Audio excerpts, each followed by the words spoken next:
प्रणाम। आप सभी को आज मैं एलर्जी के विषय में बताने वाला हूँ। Yoga for allergy. आप किन अभ्यासों को कर सकते हैं एलर्जी जैसे विकृति में। और एलर्जी एक अभी बहुत कॉमन सी विकृति हो चुकी है।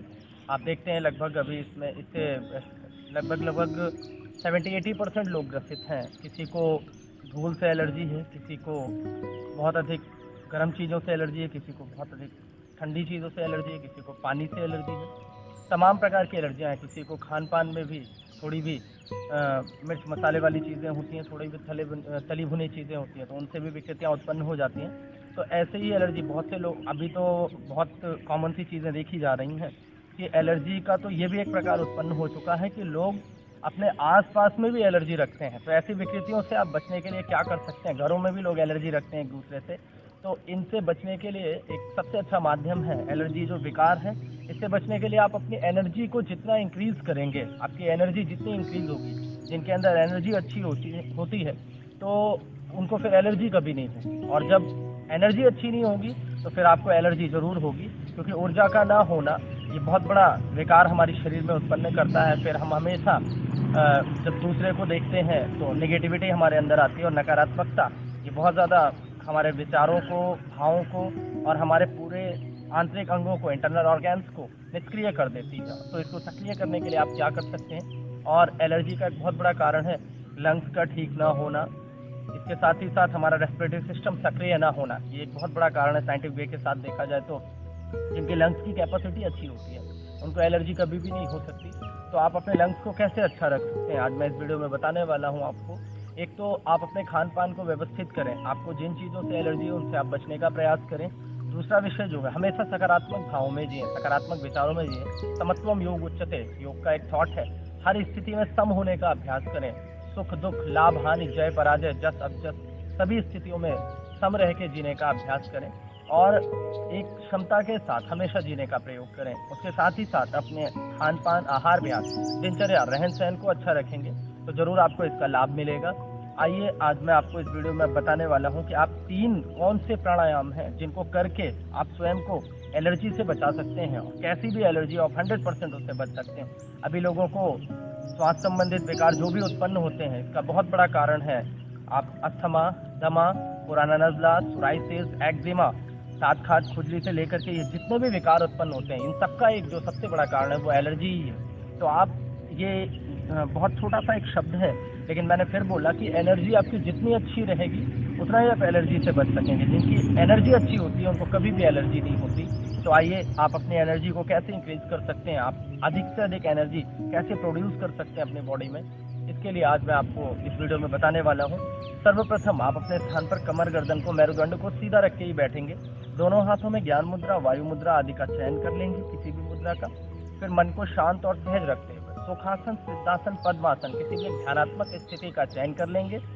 और उसके बाद सहजता पूर्वक कमर गर्दन को सीधी करके सर्वप्रथम आप भस्त्रिका प्राणायाम जरूर करें, कम से कम 3 से 5 मिनट। लंबी गहरी सांस को भरते हैं इसमें और बिना रुके हुए श्वास को बाहर करते हैं। 3 से 5 सेकंड में लगभग श्वास को भरते हैं और 3 से 5 सेकंड में ही श्वास को बाहर करते हैं। किस प्रकार से, ऐसे सामान्य स्थिति है ये। फिर ऐसे श्वास को बाहर करना है, पुनः फिर से श्वास को भरेंगे।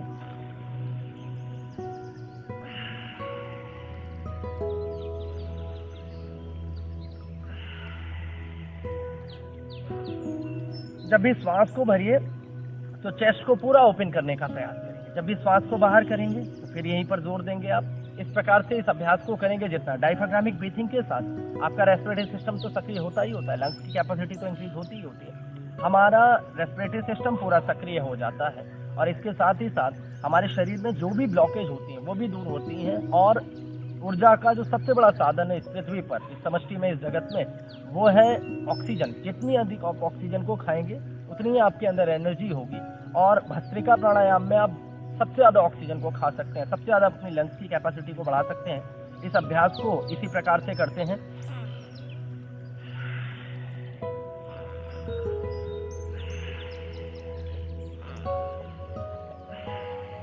अब जब भी इसको करेंगे तो तनाव या दबाव नहीं होना चाहिए। आप बेवजह शोल्डर को भी नहीं हिलाएंगे, रिप्स को भी नहीं चलाएंगे। आपको कोशिश क्या करना है, बस आप लंग्स में अधिक से अधिक ऑक्सीजन को इनटेक करने का प्रयास करिए और फिर उसको एक्सपेंड करेंगे। इसी प्रकार से आप इसको 3 से 5 मिनट प्रत्येक दिन करने का प्रयास करें, तो कभी भी आपको जीवन में आपको लंग्स से संबंधित कोई भी विकार नहीं उत्पन्न होंगे। और सबसे बड़ी चीज़ मैंने बताया, जिनको भी अस्थमा, दमा, पुराना नज़ला, सोराइसिस, एक्जिमा होगा, शरीर में कैसा भी आपकी कैसी भी विकृतियां उत्पन्न हो रही हैं, अभी दांत खाद खुजली से भी लोग बहुत ग्रसित हैं, तो इनसे भी आप बच सकते हैं। और सबसे बड़ी चीज़ है, मैंने फिर बोला आपको, एक बात मैं फिर से जोर दूंगा कि विरुद्ध आहार का प्रयोग बिल्कुल ना करें। जैसे नमक के साथ दूध का प्रयोग करते ही ना करें, मछली के साथ भी दूध का प्रयोग कभी ना करें। आप इन बातों का विशेष ध्यान रखेंगे। विरुद्ध आहार का जब भी हम प्रयोग करते हैं तो ये विकृतियां सबसे ज़्यादा उत्पन्न होती हैं। जैसे अभी लोग जनरली चाय पीते हैं, तो चाय के साथ में नमकीन खाने का एक बहुत बड़ा प्रचलन है हमारे समाज में, तो इनसे जरूर बचने का प्रयास करें। ऐसी छोटी छोटी विकृतियों से आप बचेंगे तो बहुत अच्छा रहेगा। और हर व्यक्ति को लगभग ये पता हो जाता है उसकी बॉडी जो है उसका किस प्रकार का नेचर है। तो जब भी आपको ये पता है तो आप कभी भी इन बातों का विशेष ध्यान रखें। जिनको भी एलर्जी है वो कभी भी रात में ठंडी चीज़ों का प्रयोग ना करें। कभी भी आपको रात में सैलेड से लेकर के फिर आपको अभी इसमें मूली है, और इनके साथ ही साथ आप आइसक्रीम अभी आजकल बहुत लोग खाते हैं, कोल्ड ड्रिंक आदि का प्रयोग करते हैं, तो इनका प्रयोग बिल्कुल आप ना करें। और जिस प्रकार से भी आपको ध्यान रखना है, स्वयं ही आपकी बॉडी का नेचर क्या है आपको ये स्वतः पता होता है, तो उसके अकॉर्डिंग ही आप चलने का प्रयास करें तो बहुत अच्छा रहेगा। भस्त्रिका प्राणायाम को इस प्रकार से जरूर आप करें। फिर मध्यम स्थिति में ऐसे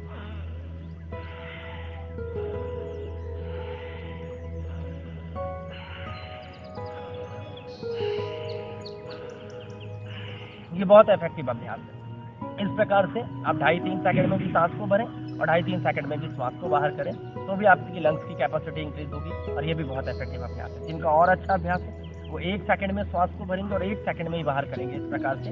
अब जिनको एलर्जी है, जिनको श्वास संबंधित रोग भी है, या जिनको बहुत अधिक धूल मिट्टी आदि से भी एलर्जी है, तो उनको हमेशा ये बातें ध्यान में रखनी है कि आपको तीव्रतापूर्वक आप नहीं कर पाएंगे, क्योंकि अब हमारा प्रत्येक दिन का अभ्यास है। तो हम जब भी ऑक्सीजन को इनटेक करते हैं तो एक आवाज़ आती है, साउंड अपने आप ही प्रोड्यूस होता है। तो आप जब शुरुआत में करेंगे तो ये समस्याएं क्रिएट होंगी कि बहुत अधिक आप नहीं इनहेल कर पाएंगे ऑक्सीजन को, तो आप उसमें कभी नहीं परेशान हो। आप जितना कर सकते हैं उतना ही करें, सहजतापूर्वक धीरे धीरे करें, और जितना आप अभ्यास करेंगे उतना ही अच्छा रहेगा। और धीरे धीरे आपकी भी लंग्स की कैपेसिटी इंक्रीज हो जाएगी और आप भी अधिक से अधिक ऑक्सीजन को एक बार में इनटेक कर सकेंगे। आप 1 सेकंड में भरते हैं और फिर 1 सेकंड में छोड़ते हैं, इस प्रकार से भी।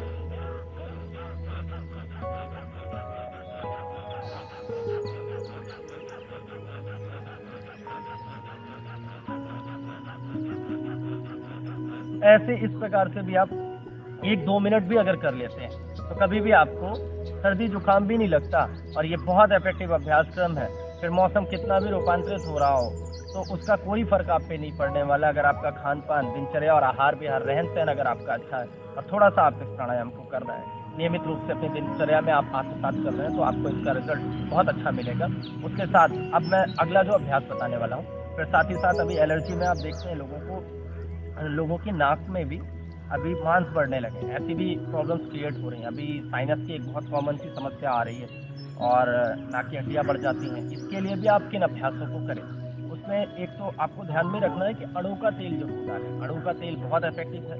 अड़ू के तेल के साथ साथ फिर अगर अड़ू का तेल नहीं उपलब्ध है तो गाय का घी अगर उपलब्ध हो तो रात में सोते वक्त, शाम करते वक्त जरूर डालें। अड़ू का तेल सुबह भी 4 बूंद और शाम को भी 4 बूंद आप डाल सकते हैं। 2 से 4 बूंद जरूर आप प्रयोग करें। और गाय का घी अगर आप प्रयोग कर रहे हैं तो रात में सोते वक्त जरूर 2 बूंद आप थोड़ा गुनगुना करके, हल्का गर्म रहे, और फिर उसको दोनों नासिका में आप डालें सोते वक्त, वो भी बहुत अच्छा रहेगा। उसके साथ ही साथ फिर अगर ये भी नहीं उपलब्ध है तो सरसों का तेल हर घर में लगभग मिल जाएगा। शुद्ध अगर सरसों का तेल हो तो उसको भी थोड़ा गुनगुना करके दोनों नॉस्ट्रल्स में अगर आप डालते हैं तो उसका भी इफेक्ट बहुत पॉजिटिव आएगा एलर्जी में।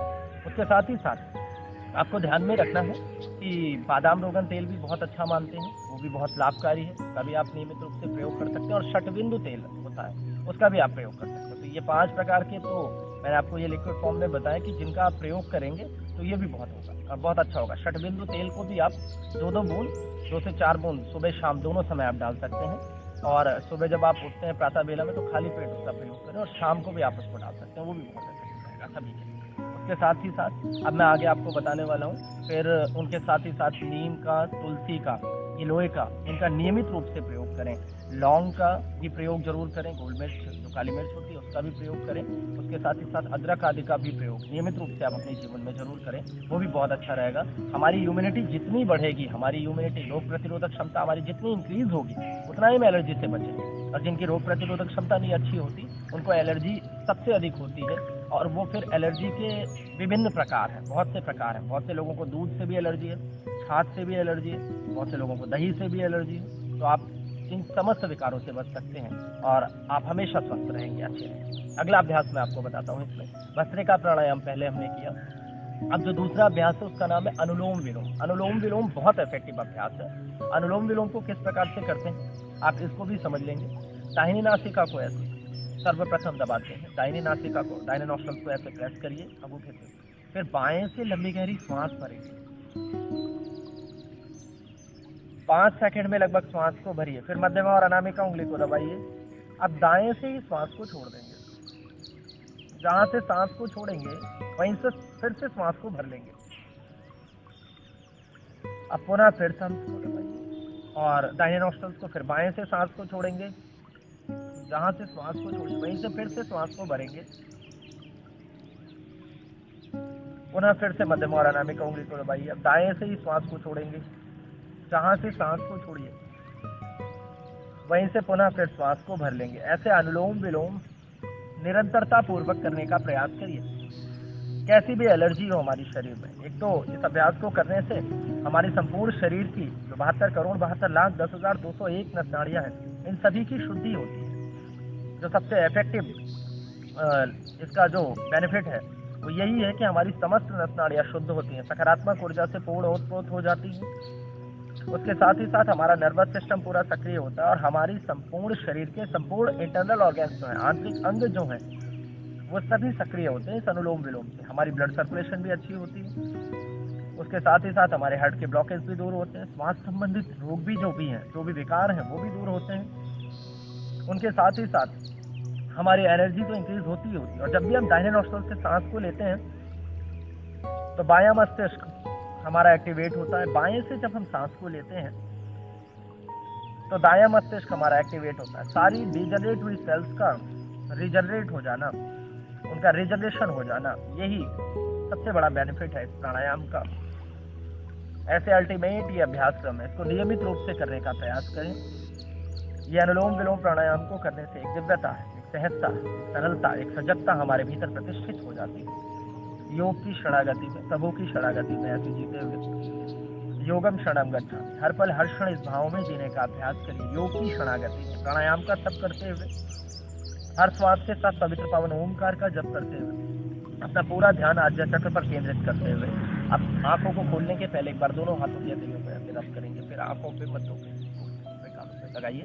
अब इसको 15-15 मिनट आप करने का प्रयास करें। जिनको सोराइसिस एक्जिमा बहुत अधिक बढ़ गया है, ऐसी एलर्जी है कि उसको आप दूर नहीं कर सकते, बहुत सी मेडिसिन आदि का भी आपने प्रयोग कर लिया, तो आप जरूर अपनी एनर्जी को एक बार इंक्रीज करके देखिए, आपको उसका बेनिफिट तुरंत मिलेगा।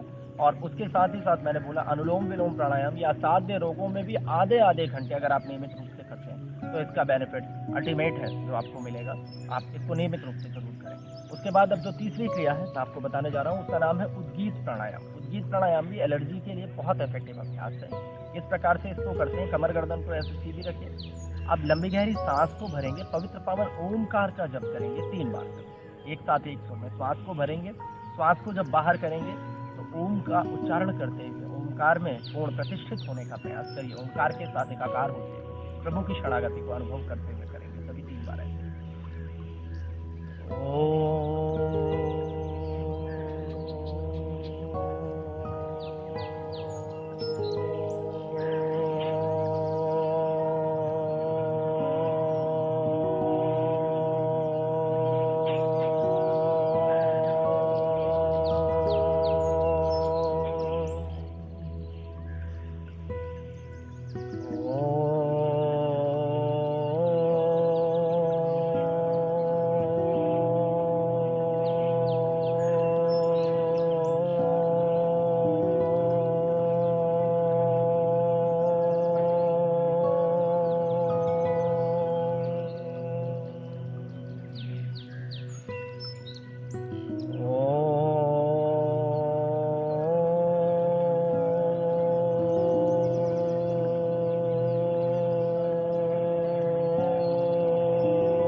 अब आंखों को खोल लीजिए, फिर से दोनों हाथों पे ऐसे रख करके अपने आंखों पे आगे से कानों पे गर्दन तक लगाएंगे, तब आंखों को अपने साथ साथ खोल लेंगे। तो ये मैंने उद्गीत प्राणायाम बताया, ये बहुत अच्छा है, कफ संबंधित रोगों में भी बहुत अच्छा है, जिनको बहुत पुरानी से पुरानी खांसी भी है, ऐसी भी एलर्जी होती है पुराने नस्ले में, या बहुत अधिक नॉस्टल्स चल रही हैं, दायां या बायां कोई एक स्वर नहीं ओपन होता, बहुत से लोगों के साथ ऐसी भी समस्याएं होती हैं, तो वो भी इसका अभ्यास करें।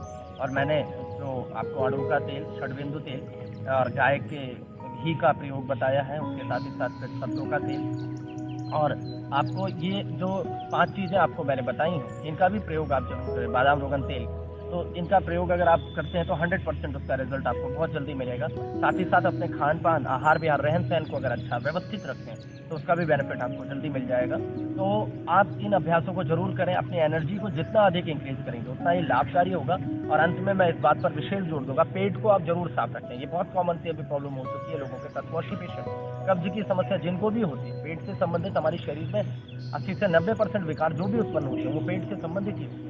तो इसका भी, एलर्जी का भी बहुत बड़ा कारण है पेट का ना साफ होना। वो हमेशा टेंशन में होते हैं, हमेशा नेगेटिविटी से भरे हुए होते हैं। तो उनके लिए भी आप क्या कर सकते हैं, एक तो गुनगुने पानी का नियमित रूप से प्रयोग करें। गुनगुना पानी जिनको भी एलर्जी है उनको 100% हमेशा उनको 12 के 12 महीने जब भी वो पानी का प्रयोग करते हैं तो वो गुनगुना ही पानी प्रयोग करें, उनके लिए बहुत ज़्यादा लाभकारी रहेगा। ये ठंडा पानी एक बार भी वो नहीं लें, उनके लिए बिल्कुल निषेध है। उसके साथ ही साथ मैं इस बात पर भी विशेष जोर दूंगा, जितना अधिक वो गुनगुने पानी का प्रयोग करेंगे, पानी की मात्रा भी अधिक से अधिक बढ़ाएं, पानी अधिक से अधिक पीने का प्रयास करें। उसके साथ ही साथ आप टीटीके का मैंने पीछे वीडियोस में बता रखा है आपको, और आपको मिल जाएगा वो, आप चैनल पे हमारे पीछे की तरफ जाएंगे तो पीछे के वीडियोस में आप सर्च करेंगे तो आपको टीटीके मिलेगा। ताड़ासन, तिर्यक ताड़ासन, कटी चक्रासन। भोजन करने के बाद जैसे आप रात में विश्राम करते हैं, जब प्रातः बेला में आप उठते हैं तो उषापान जब आप करते हैं तो जो गुनगुना पानी आप पीते हैं सुबह, गुनगुना पानी पीने के बाद ताड़ासन, तिर्यक ताड़ासन और कटी चक्रासन, ये 3 आसन आप जरूर करिए। इनका बेनिफिट जो है वो आपको इतना अच्छा मिलेगा। जिनको भी कॉन्स्टिपेशन रहती है, बहुत अधिक कब्ज की समस्या है, पेट नहीं साफ होना, तो उनका डाइजेशन अच्छा हो जाएगा 100%, और पेट आपका साफ होगा, इसका रिजल्ट आपको मिलेगा। तो टीटीके जरूर आप करें, पीछे के वीडियोस में मैंने बता रखा है, वीडियो को आप देखें। और ताड़ासन, तिर्यक ताड़ासन, कटी चक्रासन, इन 3 आसनों को आप जरूर करने का प्रयास करिए सुबह सुबह उषापान के बाद। और भोजन, फिर उसके बाद आप भोजन के उपरांत थोड़ा सा जरूर आप वज्रासन में बैठें और आपका डाइजेशन 100% अच्छा रहेगा।